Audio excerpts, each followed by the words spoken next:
रंगारेड्डी जिला चिवड़ला मिर्जागुड़ा गेट के पास हुए दिलखराज सड़क हादसे में 4 तालिब इल्म बरसर मौका हलाक हो गए।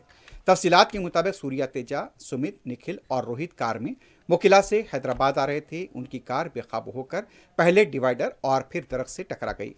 हादसे में चारों तुलबा बरसर मौका हलाक हो गए। हादसा इतना शदीद था कि कार के परखचे उड़ गए।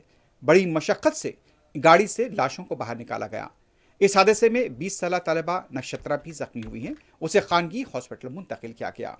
लापरवाह और तेज रफ्तार ड्राइविंग इस हादसे की वजह बताई जा रही है। लाशों को पोस्टमार्टम के लिए हॉस्पिटल मुंतकिल किया गया है। अफराद खानदान ज़ारो कतार रोते हुए देखे गए।